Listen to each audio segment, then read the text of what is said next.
Bon, on va passer à la deuxième partie. Juste avant, je me suis rendu compte, là, comme j'ai arrêté l'enregistrement à la fin de la première partie, que le son de mon casque avec micro intégré sans fil, tout ce que vous voulez, était hyper saturé. Donc, je vais essayer de faire avec le micro interne du PC. Et la prochaine fois, je ramènerai le micro que j'ai. Et puis, malheureusement, j'ai laissé au bureau. Et puis là, je n'ai pas trop envie d'aller le chercher parce que c'est le week-end et c'est pas le moment d'aller au boulot. Bref, sur ce, j'espère que le son sera meilleur et on va attaquer la deuxième partie. Donc c'est Manu, encore lui, contre Saxerciste, donc j'appellerai Sag pour pas avoir à prononcer ce pseudo compliqué. Alors, début de partie, bon, il n'y a pas grand chose à dire. Je m'attarde pas sur les choses bizarres de ce coin-là, parce que d'une, je les ai pas vraiment étudiées. Je connais pas trop ces jeux et puis finalement à la fin de cette séquence, la situation est pas mal ni pour l'un ni pour l'autre, il n'y a rien de catastrophique. Et on va parler juste rapidement de cette position pour blanc. Donc ici, ce qu'il faut savoir, c'est que la pierre blanche, quand elle est approchée des deux côtés aussi près que dans la partie, ça réveille des faiblesses, notamment les principaux coups étant A, B, C ou D. Donc A et B vont poser un problème à blanc parce que ça va permettre à noir de l'écraser sur le bord. Et C ou D, et donc noir au passage pardon, va se construire une influence vers le centre. Et C ou D vont être des coups qui vont permettre à noir d'enlever la base de vie de blanc. Donc le groupe blanc, une fois approché des deux côtés, on a l'habitude de dire que le grand Kema, là, le grand Toby, le weekend Toby, et une forme bien stable, mais attention, c'est comme toujours au Go, hein, ça dépend de ce qu'il y a autour. Et là, quand blanc est approché des deux côtés, il y a potentiel danger. Donc, les pros, ils n'ont pas aimé ça, et à chaque fois que j'ai vu des parties dans cette situation, au lieu de jouer simplement le Ken Toby, ils vont jouer encore un cran plus loin, et donc ils vont venir jouer l'approche en Kema du coin de noir. Donc ce coup peut paraître un petit peu osé, puisque noir va pouvoir envahir là, mais l'idée de ce coup c'est que finalement blanc il est prêt aussi à récupérer le coin, quitte à sacrifier sa pierre ici. Donc une séquence des plus classiques, ça va être par exemple de jouer comme ça, et si noir décide de bien séparer la pierre blanche, blanc va récupérer le coin. Et s'il n'y avait pas de pierre autour, ici, noir, il serait obligé de rajouter un coup pour avoir une base. Et même dans la situation présente, on peut se dire que l'espace entre les deux pierres, il y a quand même un petit danger pour noir. Donc si noir il aime pas ça, il peut simplement conserver son coin, et puis blanc va essayer de récupérer la pierre noire qui est ici. Donc voilà, ça c'est deux versions qu'on trouve très souvent de ce qui se passe après le coup à trois espaces là, de blanc et l'invasion de noir. Il peut y avoir plein de variantes possibles, hein. Noir peut d'abord jouer là, si blanc vient dans le coin, noir peut envahir ensuite, et on peut très bien retrouver le même genre de situation. Soit comme ça, soit comme ça. Après, il y a encore des suites hein, après cette position qui sont assez courantes, mais on en reparlera une autre fois. Bref, donc ce coup, quand noir vient jouer là comme dans la partie, il faut faire attention au groupe blanc. Donc là, c'est un peu le même principe que ce qu'on a vu dans la partie précédente. Blanc vient jouer un coup médian entre le coin et le bord. Blanc, il ne sait pas trop ce qu'il veut. Il laisse la possibilité à noir de choisir. Et dans la partie noire, a choisi le coin. Or, je suis assez persuadé qu'avec la pierre en K16, on est dans la même situation que la partie précédente, et noir aurait plus intérêt à venir essayer de prendre l'influence pour agrandir son bord nord. Donc on passe les détails. Noir ayant joué là, blanc devrait essayer de sortir son groupe, peut-être comme ça, je ne sais pas si c'est la meilleure solution, Mais dans la partie, blanc est venu au contact ici de 3 pierres qui sont super fortes. Il est venu au contact et avec une forme de kéma. Donc noir tout de suite, il a coupé le kéma. Donc là, c'était une invitation à se faire couper. Donc blanc a continué d'essayer de sortir son groupe.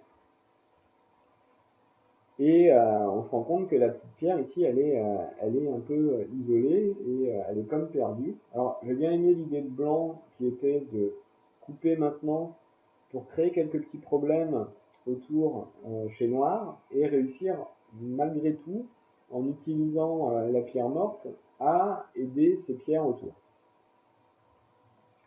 Donc noir a joué là pour bien capturer. Donc blanc a gagné un coup gratuit, ici un Atari qui va aider ces pierres là.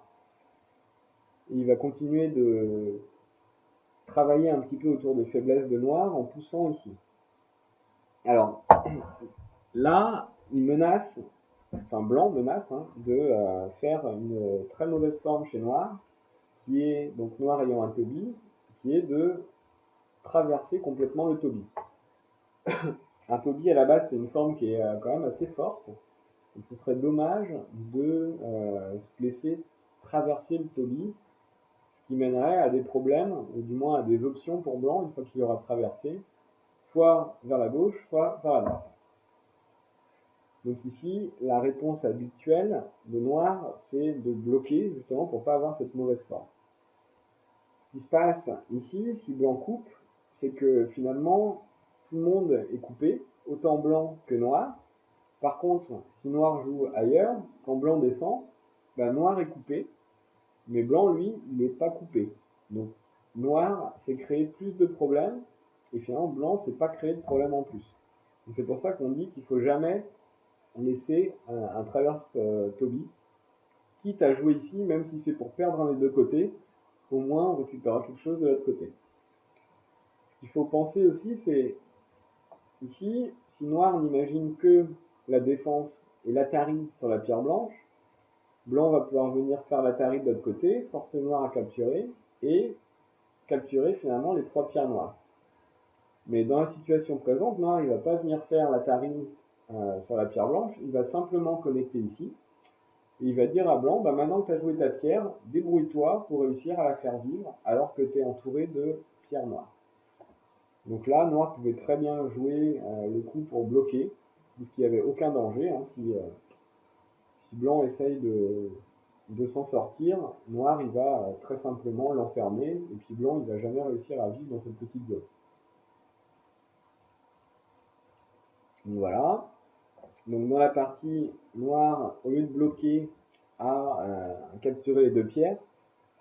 Alors là, il y a un petit dilemme pour blanc, c'est est-ce que descendre ici maintenant c'est une bonne idée, puisque de l'autre côté il reste 7 Atari qui permettrait à noir de séparer les deux groupes. Donc cette fois-ci, Manu, il a bien pensé à tout connecter, et je suis assez d'accord avec lui. Une fois que tout ça s'est connecté, ça a réglé les problèmes des 2 pierres du bord-est, et en même temps, ça a réglé les problèmes des 4 pierres là qui pouvaient être séparées. Donc maintenant, si noir joue ici, il faut bien comprendre que ce coup qu'il a joué avant est un petit peu un coup inutile.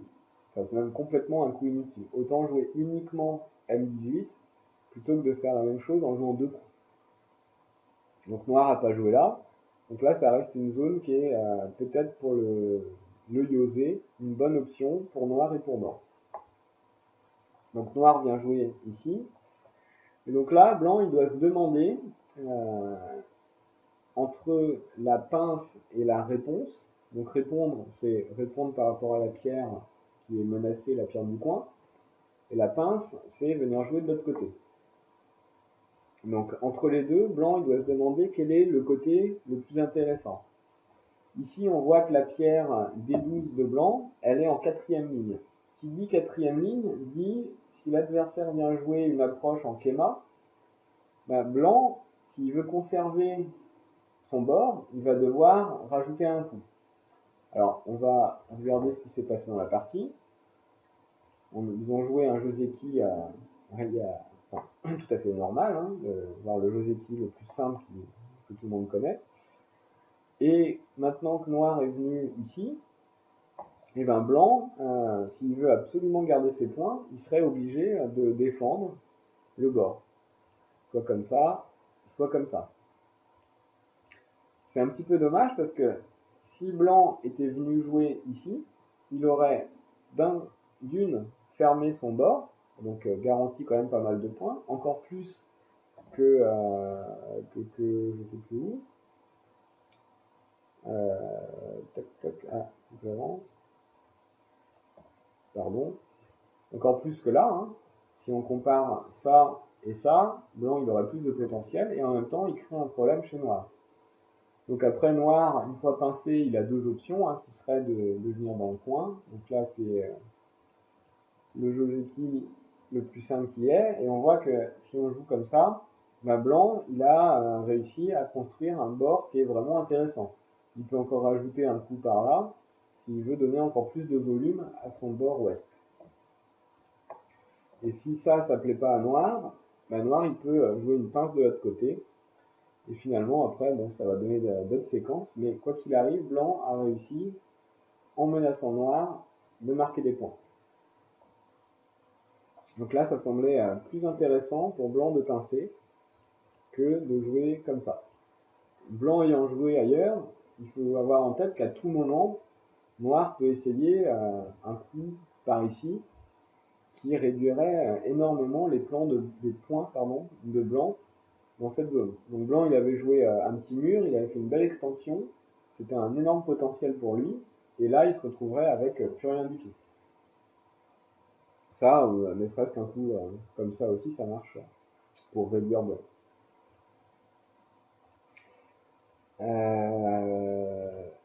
Alors, ici, même réflexe pour noir, il répond un coup qui est Joseki.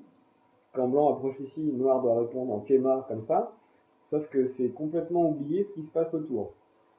Déjà, première option, noir il pourrait jouer ici. Déjà, il marque un petit peu plus de points et il a la pierre en R8 qui ferme la porte. Donc ça, ce serait un petit peu plus intéressant. Quand il joue là, il faut bien comprendre qu'il va, si on finit le Joseki, qu'on va finir peu importe comment, la pierre qui est en R8, elle est très proche du groupe fort de noir. Donc c'est une situation qui est un petit peu surconcentrée et c'est pas la manière la plus efficace pour noir de gérer la situation. Donc ici, une chose qui pourrait être intéressante, c'est d'envisager ce coup pour garder le coin et en même temps empêcher blanc de venir se faire une base dans le coin. Donc ça menace quand même directement la pierre de blanc, qui n'a plus l'option de venir s'étendre vers le coin et qui n'a plus que l'option de venir jouer un coup au sud. Si blanc venait tout de suite envahir la forme, on va imaginer quelque chose de très simple, quelque chose comme ça. Et une fois que noir a réussi à construire un petit mur, il pourrait venir attaquer la pierre blanche de l'autre côté. Donc, faut pas avoir peur de jouer un coup dans cette situation comme ça, puisque finalement, blanc, on va pas être très gagnant à venir tout de suite ici. Après, noir pourrait aussi essayer de créer des combats compliqués en jouant ça, mais on va rester sur quelque chose de simple. Et noir essaye de tout connecter, se construit une influence et ensuite attaque la pierre blanche. Alors, ici c'est un peu comme on a, enfin c'est même exactement comme on a vu dans la première partie. Hein. Noir pourrait envahir ici, sauf que dans la partie il vient taper la pierre blanche, donner une forme idéale à blanc, et finalement blanc se retrouve complètement renforcé, et maintenant ses points au sud ils sont de plus en plus sûrs. Et l'invasion ici, elle est plus compliquée maintenant que si noir la faisait maintenant. Donc éviter de renforcer comme ça, et surtout éviter le coup d'après, mais en plus rajouter R3. Alors, je vais montrer rapidement dans la partie, dans le commentaire d'hier, que si noir joue ailleurs, la solution simple quand blanc vient envahir en san-san, c'est de bloquer de ce côté-là. Quand blanc va venir essayer de connecter sa pierre, on va jouer comme ça. Donc, blanc ne peut pas jouer ici, sinon on va se retrouver un peu aussi comme dans la partie d'avant, dans la même situation mais dans le désordre, avec les deux pierres blanches mortes. Donc blanc ne peut pas faire ça, il fait l'Atari, et il joue ce coup pour connecter la pierre du coin, et jouer un petit coup. Ça, c'est une séquence de Yosé où finalement noir n'a pas gagné beaucoup de points dans le coin, blanc est venu un petit peu, mais la vie des groupes n'est pas en péril, donc c'est pas une priorité du début de partie, et finalement c'est pas si énorme que ça.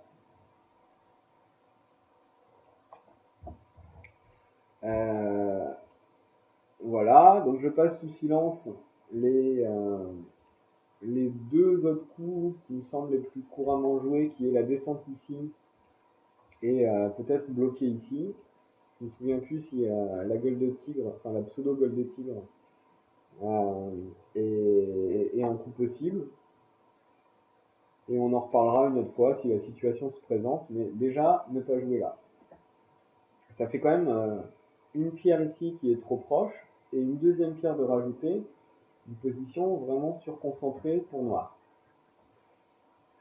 Alors, à ce moment-là de la partie, il faut regarder un petit peu, se poser la question des trois questions en fait qu'on doit se poser au go à chaque coup, qui sont, je le rappelle, petit 1, est-ce que j'ai des groupes faibles?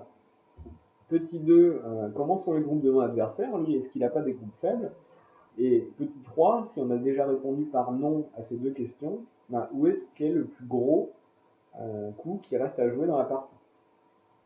Donc si on regarde un petit peu tout ce qui se passe, hier on m'a dit que les trois pierres de noir ici, elles pouvaient être considérées comme étant les moins solides, voire un petit peu faibles.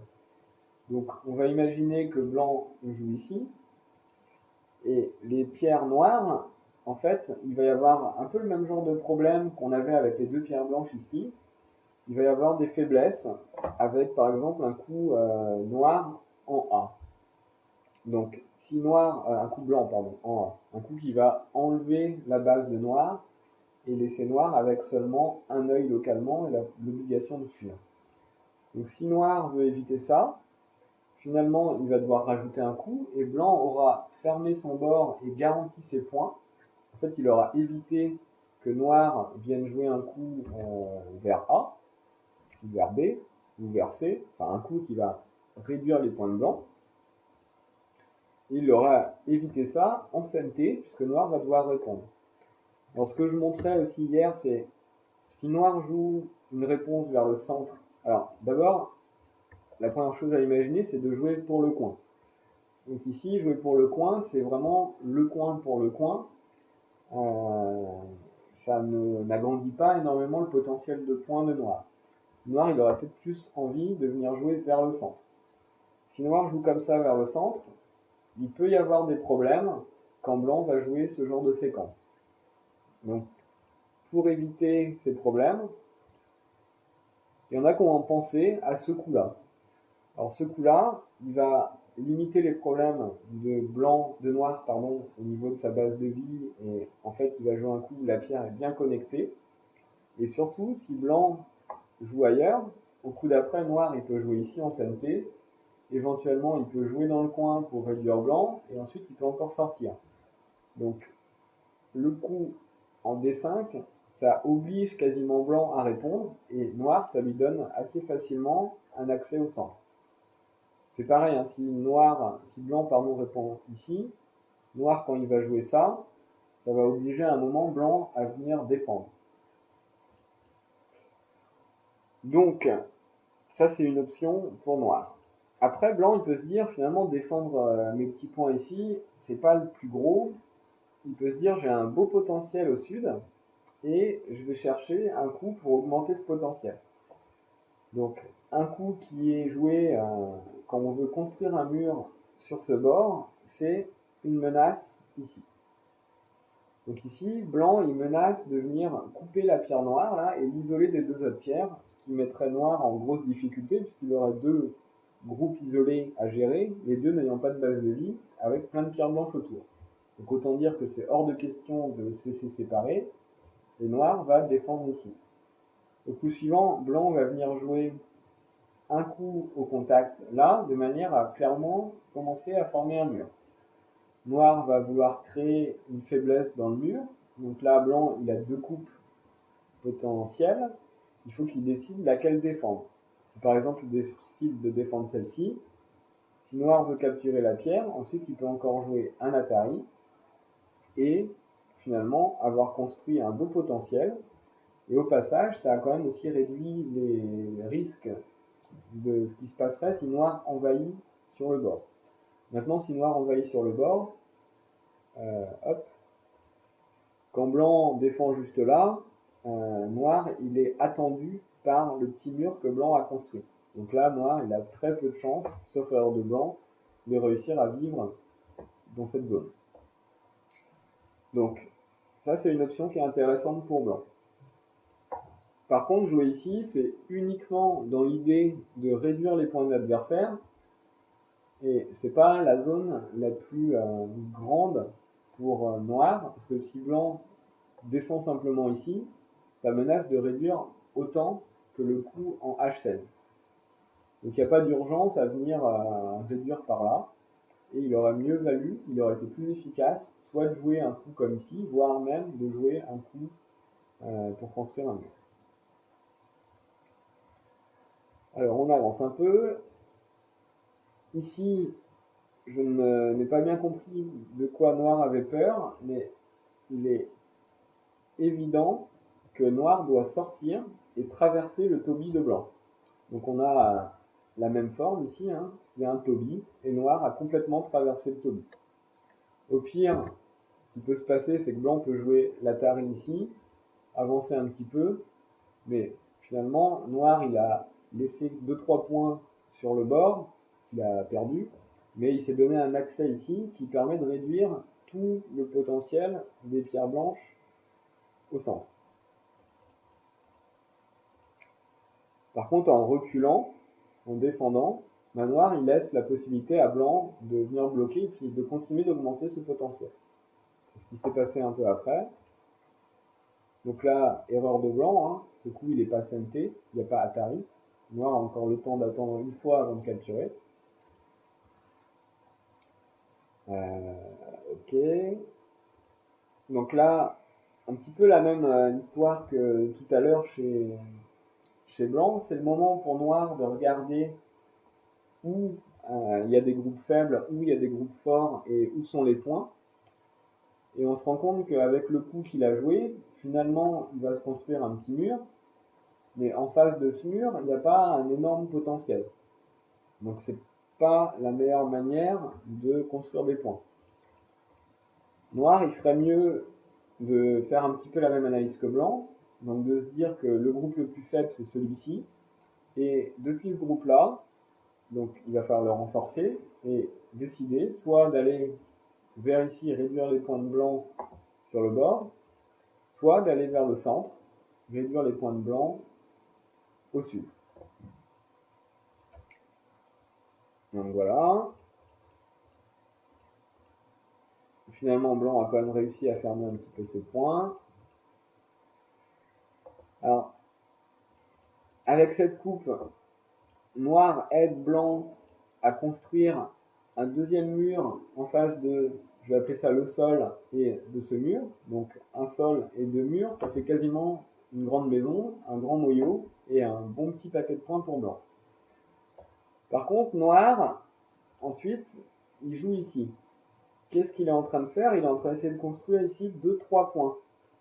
Si blanc joue là, que noir continue d'essayer de défendre ses points, blanc joue là, à force on se rend compte que noir il construit pratiquement rien, alors que blanc il est en train de continuer d'agrandir sa zone. Donc c'est pas une bonne idée pour noir de jouer ici, et on peut imaginer plus probablement de venir jouer un coup par exemple par là, qui va viser à réduire ce noyau blanc par le côté. si blanc joue ici, finalement blanc, lui, c'est pareil. Comme il y a un mur noir vers E13, il va pas réussir à construire grand chose dans cette zone-là avec les 2 pierres là qu'il a ajoutées. Donc c'est vraiment pas le plus gros où jouer à ce moment. Donc voilà, après bon, il y a eu quelques petits échanges de coups diosés. Et ici, quand noir vient jouer un petit peu ce qu'on a vu tout à l'heure sur le bord ouest, où blanc venait jouer un coup comme ça, de manière à se construire un mur, ici c'est compliqué pour blanc de jouer comme dans la partie, de jouer uniquement un coup défensif et de se faire séparer les pierres. Alors là, pour changer, hein, c'est pas un Toby coupé, ici c'est un Kema coupé. C'est aussi une très mauvaise forme où blanc se retrouve séparé en deux, et donc, comme dit le proverbe, séparé pour mieux régner, noir il est content, il va pouvoir menacer de réduire les points de ce côté-là et capturer la pierre, enfin menacer de capturer la pierre de l'autre côté. Donc, en fait, le mieux que blanc avait à faire, c'est utiliser toute l'influence qu'il a ici pour essayer de piéger la pierre noire dans cette influence. Et donc, on va utiliser le moyo de manière à attaquer la pierre noire. Donc, en montant ici, finalement, blanc, il va, je ne sais pas exactement comment, hein, mais il va essayer d'enfermer noir dans cette zone. Et si jamais noir réussit à continuer à s'enfuir, blanc, il va pouvoir, avec ce mur, venir rajouter des coups de ce côté-là pour construire un potentiel intéressant au sud. Donc noir, il est encore pas sorti d'affaire, donc il faut encore qu'il sorte. Et puis à force, blanc, il va réussir à construire quelque chose d'assez gros au sud.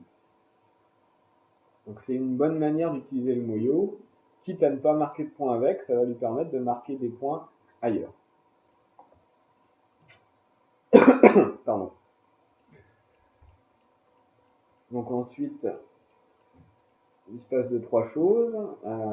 Ici, j'avais fait remarquer que il n'y a pas d'urgence à jouer ici, puisque la seule chose que peut faire noir, c'est par exemple une petite réduction comme ça, ou une petite réduction comme ça.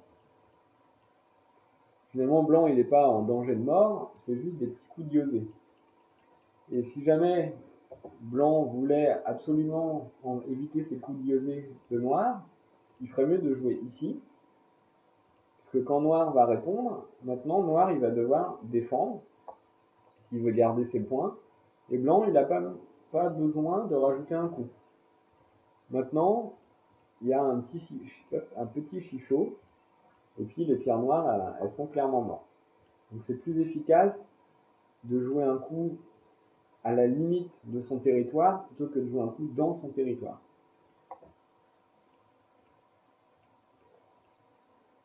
Alors ici, je ne vois pas un gros intérêt au coup noir ici, puisque ce que cherchait à faire noir, c'est simplement réduire le bord blanc, une chose qu'il a bien réussi à faire, et une fois qu'il a réussi à réduire, il pourrait très bien simplement sortir ses pierres et dire c'est bon, ça y est, j'ai pris l'air, mes 2 pierres elles ont fait leur boulot, elles sont parties vers le centre, et je suis tranquille.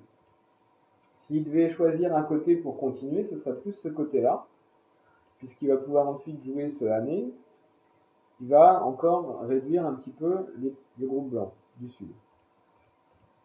Par contre, jouer de l'autre côté, blanc il va pouvoir venir bloquer ici, maintenir séparés les 2 groupes noirs, et obliger noir à sortir vers le centre.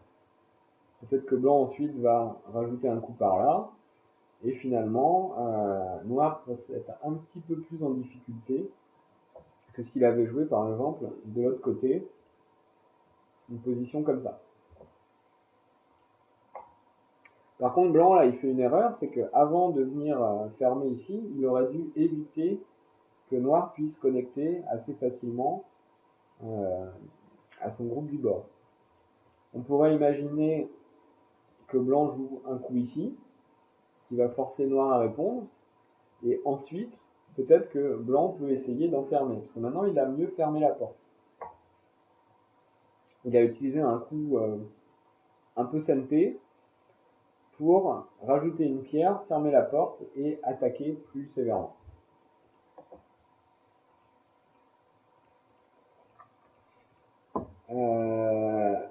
Ouais, ce qui se passe aussi ici, hein, c'est que une fois que noir a joué ça, bah, la petite pierre blanche, c'est elle qui est devenue faible. Donc, en jouant ce coup isolé, blanc n'a pas réussi à attaquer sévèrement noir, et en plus, il se retrouve attaqué. Voilà, bon, je ne sais plus si j'avais continué pendant la vidéo d'hier, enfin pendant le commentaire en direct. Il me semble que oui, j'avais juste dû parler d'ici, où blanc pourrait se contenter de connecter, puisque on en a déjà parlé rapidement. Pour pouvoir vivre sur le bord, il faudrait 8 pierres à noir pour vivre à coup sûr. Et comme il a déjà, enfin comme il a le coin ici, par exemple, il faudrait seulement 6 pierres. Sauf qu'il n'a que 5 pierres. Et quand blanc joue en premier, il peut tuer le groupe noir. Donc dans la partie, blanc, il a voulu en fait bloquer le passage à noir, ce qui n'était pas utile, parce que de toute façon, même en allant par là, noir ne vivait pas. Et ça lui a créé des problèmes avec 2 coupes. Je ne sais plus dans quel ordre. Hop, comme ça. Et ensuite un problème avec 2 coupes. Et finalement, noir a réussi à capturer les 3 pierres. Donc voilà. Après, c'est des coups un peu abusés de noir. Et je sais plus si j'étais allé plus loin, parce qu'il commençait à se faire tard. Mais j'avais bien aimé ce coup de noir, qui est une invasion qui pourrait s'appuyer sur les petites faiblesses que blanc a laissées par là, et la possibilité de connecter peut-être à ces pierres du bord. Sauf que dans la partie, noir, au lieu de venir essayer quelque chose comme, je sais pas, comme ce coup-là, pour essayer de se raccrocher à un groupe vivant, il a essayé de jouer un peu gourmand un deuxième coup au centre, et il s'est fait enfermer, et au final, ces 2 pierres sont mortes, puisqu'elles sont complètement encerclées par bord. Donc il a essayé un peu tout, malheureusement, sans y arriver. Bon, voilà, je crois que je m'étais arrêté par là, je sais plus, mais de toute façon, je pense qu'il y a largement assez de choses à voir, et je ne vais pas continuer. Je ferai un commentaire écrit, donc comme j'avais dit à Saxerciste, de cette petite pédago qu'on a jouée. Voilà, bon bah je vous souhaite de jouer des parties ensemble un maximum pendant cette semaine et pendant ce week-end. Et on se retrouve jeudi prochain à 21h pour le commentaire des parties jouées dans la semaine.